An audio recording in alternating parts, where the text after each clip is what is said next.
All right, so we're going to take this section to go ahead and discuss our control system for this pull lift. As previously discussed, this whole thing is electricity driven, so that's through these linear actuators, and we'll go ahead and get in depth on how we were able to make this all possible, starting off with our control box here. It houses all of our controls, the battery, pretty much the whole system, so that way we can keep it completely isolated from the rest of the lift. We'll go ahead and start off with our solar panel.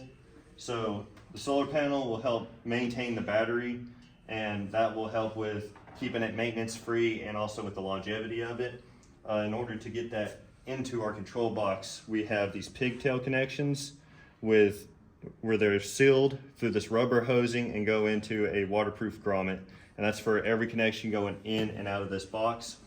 For the box, we used a large modular box from Harbor Freight that has a IP65 rating. As you can see, whenever we pop these latches, you have a seal that runs around the lid that helps keep it watertight.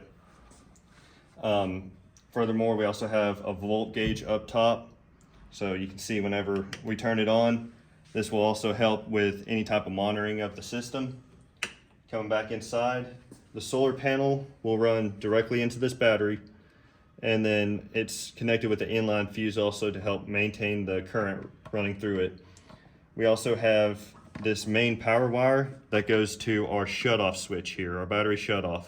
It will kill power to the whole system, so the volt gauge, lift, everything will get shut off if there's any type of emergency or whenever it's not in use. So just an easy flip switch. And then coming back in, for our connections, we have some of them are soldered, but for most of them we have these waterproof connections that we also heat shrunk, so that way if you ever have to pull them apart or do any type of messing with it, it's nice and easy, don't have to worry about them pulling out. Coming back around to how it's controlled, we have our control box, which is basically just a fuse box. So inside here we have 6 relays and a couple fuses. We went ahead and rewired this to where these 2 relays you see here are used for the motor drives for each actuator. So you have one will engage to do your forward and the other will engage to do the reverse. They are both then fed into these 2 relays, which are tied together, that will transfer the power source from one actuator to the other actuator. We also have these fuses as well to kind of help monitor the current going from the box to our lift system. And again, as you can see, we have connections going in for waterproofing.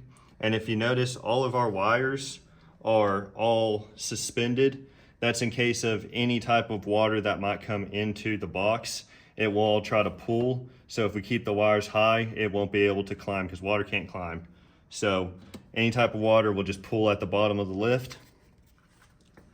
So we'll go ahead and come around to the remote. So for our remote system here, we 3D printed this remote handle, and we have a trim switch, which is 100% waterproof, and a waterproof toggle switch.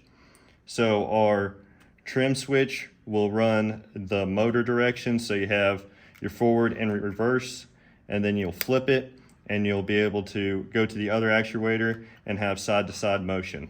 Obviously right now it's not doing anything because we have it turned off. So we'll go ahead and flip it, and we'll go ahead and show the linear actuators actually working. And again, they all have pigtails and are sealed. So this should be our smaller one.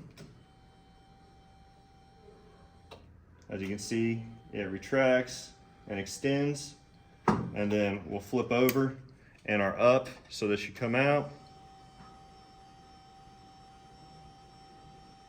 And then back to our down. And that's basically how our whole control system works.